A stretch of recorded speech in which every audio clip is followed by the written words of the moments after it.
Hello मेरे प्यारे शेर और शेरनियों, कैसे हैं? आशा करते हैं आप सभी अच्छे होंगे, मस्त होंगे, तंदुरुस्त होंगे और अच्छे से स्टडी कर रहे होंगे। तो चलिए प्यारे बच्चों, आज हम इस वीडियो में आप सभी को कराने वाले हैं class 10th NCERT Bihar board का हिंदी जो चैप्टर है 12 और इस गद्य खंड का जो भी भाग का जो बुक चैप्टर होते हैं सभी क्वेश्चन आंसर ऑब्जेक्टिव सब्जेक्टिव सभी चीज़ करा चुके हैं। और ये टॉपिक का सबसे लास्ट और आखिरी टॉपिक है जिस टॉपिक का नाम है मेरे बिना तुम प्रभु। और इस सभी टॉपिक का मैंने क्वेश्चन आंसर करा चुका हूँ और इसका जो अभी करा रहा हूँ ये ऑब्जेक्टिव VVI ऑब्जेक्टिव क्वेश्चन है जो कि निचोड़ है। तो एग्जाम में ऐसे क्वेश्चन जो आते हैं ना उसको मैंने निचोड़ यानी कि जो इंपॉर्टेंट क्वेश्चन होता है वही क्वेश्चन इसमें डाला हूँ। तो वीडियो को लास्ट तक जरूर देखिएगा। चैनल को सब्सक्राइब नहीं किया तो प्लीज़ चैनल को सब्सक्राइब जरूर कर लीजिएगा, क्योंकि 9th 10th से जितने भी रिलेटेड आपका कंटेंट होता है यानी कि सभी सब्जेक्ट का तैयारी यहाँ पे हम शुरू करा चुके हैं। तो देर नहीं कीजिए, चैनल को सब्सक्राइब जरूर कर लीजिए और फ्रेंड्स अपने दोस्तों के साथ वीडियो को शेयर जरूर कर दीजिए। तो चलिए यहाँ से पहला क्वेश्चन हम लेते हैं और यहाँ से आपको क्वेश्चन का जवाब देते चलना है और इसका आंसर आपको कमेंट में जरूर बताना है, ठीक है। चलिए तो पहला क्वेश्चन आ गया कि मेरे बिना तुम प्रभु के लेखक कौन है। मेरे बिना जो प्रभु ये कविता का जो भाव प्रकट करता है, इस कविता के लेखक कौन है। तो प्यारे बच्चों इसको बात करें तो इस कविता के लेखक है रेरन मारिया मिली, ठीक है। कौन है? रेरन मारिया रिल्के, यानी कि इसका ए इधर राइट आंसर हो जाएगा, ठीक है प्यारे बच्चों। चलिए क्वेश्चन नंबर देखते हैं दूसरा। तो क्वेश्चन नंबर दूसरा क्या है प्यारे बच्चों? रेनर मारिया मिल्के का जन्म कब हुआ था। रेरन मारिया मिल्के का जो जन्म हुआ था ये हुआ था 4 दिसंबर 1875 ईस्वी में, यानी कि इसका सीधा राइट आंसर हो जाएगा, ठीक है प्यारे बच्चों। चलिए क्वेश्चन नंबर देखते हैं तीसरा। प्यारे बच्चों क्वेश्चन नंबर तीसरा जो कहता है, क्वेश्चन नंबर तीसरा क्या कहता है कि रेनर मारिया मिल्के का जन्म कहाँ हुआ। रेनर मारिया जो मिल्के है इनका जन्म की बात करें तो इनका जन्म जनवरी में हुआ था। जनवरी नहीं, जर्मनी में हुआ था। कहाँ हुआ था प्यारे बच्चों? जर्मनी में हुआ था, यानी कि बी द राइट आंसर हो जाएगा। चलिए क्वेश्चन नंबर देखते हैं प्यारे बच्चों 4। क्वेश्चन नंबर 4 क्या करा कि रेनर के पिताजी का नाम क्या था। रेनर के पिताजी का नाम क्या था प्यारे बच्चों? उनके पिताजी का नाम था जोसेफ रिल्के। क्या नाम था? जोसेफ रिल्के, यानी कि डी द राइट आंसर हो जाएगा प्यारे बच्चों। चलिए क्वेश्चन नंबर देखते हैं 5। तो क्वेश्चन नंबर 5 क्या करा है कि रेनर के माता जी का नाम क्या था। रेनर के माता जी का नाम क्या था प्यारे बच्चों? तो रेनर के माता जी का नाम था सोफिया। क्या नाम था? सोफिया नाम था, यानी कि सीधा राइट आंसर हो जाएगा। चलिए क्वेश्चन नंबर देखते हैं प्यारे बच्चों 6। क्वेश्चन नंबर 6 क्या करा है कि भक्त रिल्के क्या है? भक्त रिल्के प्रभु यानी कि ईश्वर से क्या करता है। भक्त रिल्के जो है ये ईश्वर यानी कि प्रभु से वह क्या करता है। तो प्रभु से वह प्रश्न करता है। किस चीज़ का प्रश्न करता है बच्चों? तो वह प्रश्न करता है। चलिए क्वेश्चन नंबर 7 देखते हैं प्यारे बच्चों। क्वेश्चन नंबर 7 क्या करा है कि रेनर मारिया मिल्के किस भाषा के कवि है। रेनर मारिया मिल्के जो है ये किस भाषा के कवि प्यारे बच्चों? तो ये भाषा जो है जर्मनी भाषा है। कौन सी भाषा है? जर्मनी भाषा के कवि, यानी कि सीधा राइट आंसर हो जाएगा। चलिए क्वेश्चन नंबर देखते हैं 8। क्वेश्चन नंबर 8 क्या कहा कि रिल्के की कहानी संग्रह है। रिल्के की कहानी जो है ये संग्रह है। किसकी भाषा में संग्रह है प्यारे बच्चों? तो ये है टेल्स ऑफ ऑलमाइटी। क्या है? टेल्स ऑफ ऑलमाइटी, यानी कि बी द राइट आंसर हो जाएगा प्यारे बच्चों। चलिए क्वेश्चन नंबर देखते हैं 9। तो प्यारे बच्चों क्वेश्चन नंबर 9 क्या करा है कि रिल्के का कविता मेरे बिना तुम प्रभु है। क्या है प्यारे बच्चों? क्या ये भावनात्मक रहस्य है, क्या भक्ति भाव है, या रहस्य है, या इनमें से सभी? क्या है प्यारे बच्चों? इसका आंसर जल्दी बताइए। तो प्यारे अगर इसकी बात करें तो इसका आंसर जो है ये भावनात्मक रहस्यवादी है। क्या है?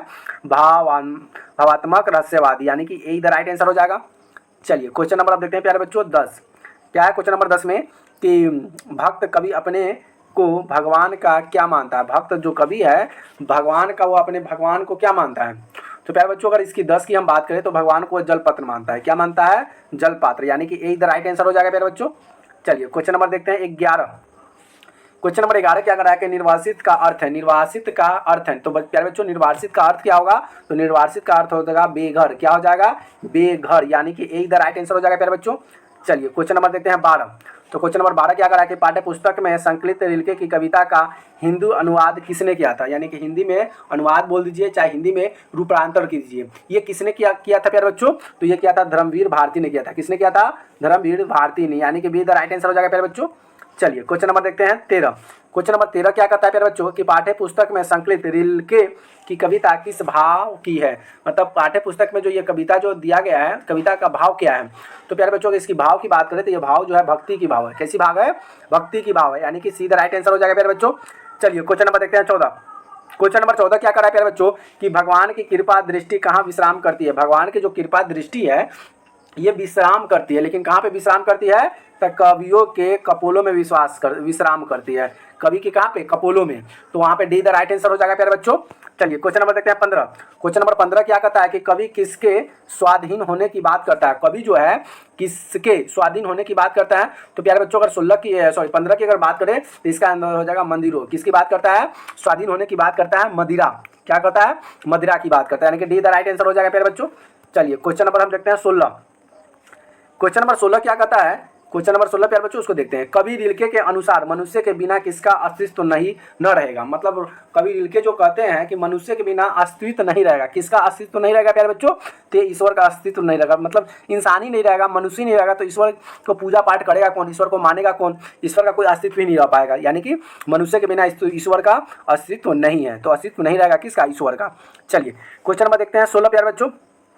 क्वेश्चन नंबर 16 तो हो गया, 17 कर रहा है। तो 17 क्या कर रहा है प्यारे बच्चों? क्वेश्चन नंबर 17 कि कवि रिल्के के अनुसार ईश्वर को सर्वशक्तिमान के रूप में किसने प्रतिष्ठित किया है? मतलब कवि रिल्के के अनुसार ईश्वर को जो है ना सर्वशक्तिमान के रूप में प्रतिष्ठित किया है। तो ये किसने किया प्यारे बच्चों? तो ये किया है मनुष्य ने। मनुष्य ने कहा कि ईश्वर शक्तिशाली है, शक्तिमान है, तो इसलिए सभी श्रेय किसको जाता है? मनुष्य को जाता है।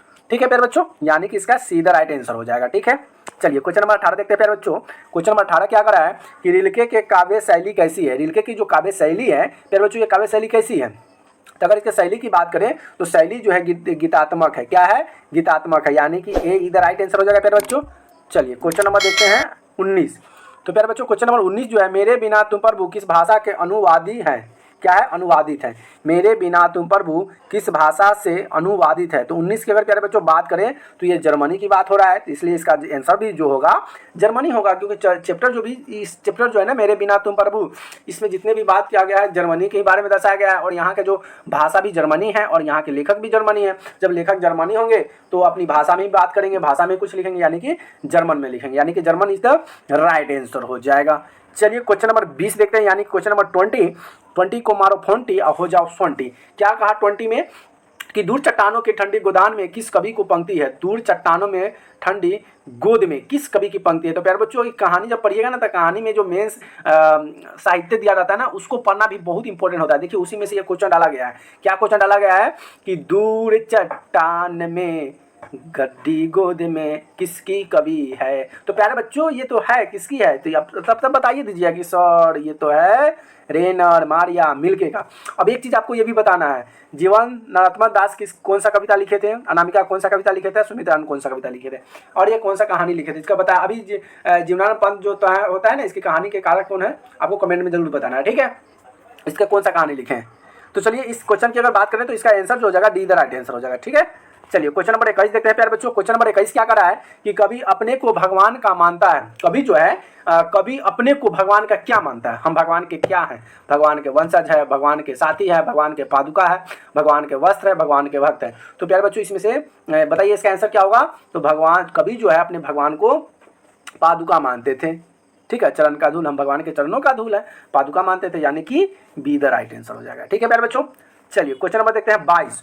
क्वेश्चन नंबर 22 क्या कहा कि लबादा का अर्थ है लबादा। तो लबादा का अर्थ क्या है? तो क्या लबादा का लाठी है, परिधान है, भक्ति है, समाज है? बताइए इसका आंसर क्या होगा प्यारे बच्चों? तो लबादा का अर्थ होता है परिधान। क्या होगा प्यारे बच्चों? परिधान, यानी कि बी द राइट आंसर हो जाएगा। लबादा आप समझ गए थे, आप सोचे थे कि लबादा का मतलब होता है भक्ति, जी नहीं, ये परिधान इधर राइट आंसर हो जाएगा। ठीक है, चलिए क्वेश्चन नंबर देखते हैं प्यारे बच्चों 23। क्वेश्चन नंबर 23 क्या कहा कि रेनर मारिया की मृत्यु कब हुई थी? रेनर मारिया जो है इनकी मृत्यु कब हुई थी प्यारे बच्चों? तो रेनर मारिया की जो मृत्यु हुई थी तो इसकी बात करें तो ये हुआ था 1926 ईस्वी में। कब हुआ था? 1926 ईस्वी में, यानी कि बी द राइट आंसर हो जाएगा प्यारे बच्चों। चलिए क्वेश्चन नंबर हम देखते हैं 24। प्यारे बच्चों क्वेश्चन नंबर 24 की बात करते हैं। तो क्वेश्चन नंबर 24 क्या करा है कि भगवान का अस्तित्व समाप्त हो सकता है। भगवान का अस्तित्व जो है समाप्त हो सकता है। कहाँ पे समाप्त हो सकता है, कैसे हो सकता है? तो भगवान का जो अस्तित्व जो है समाप्त हो सकता है भक्तों न होने पर। अब बताइए, सही बात है, अगर भगवान का अस्तित्व समाप्त होगा कैसे? जब भक्त ही नहीं रहेगा। अब ऐसे तो बात करने के लिए बहुत सारे बात कर सकता हूँ, लेकिन ऑनलाइन इस पर हम बात नहीं कर सकते।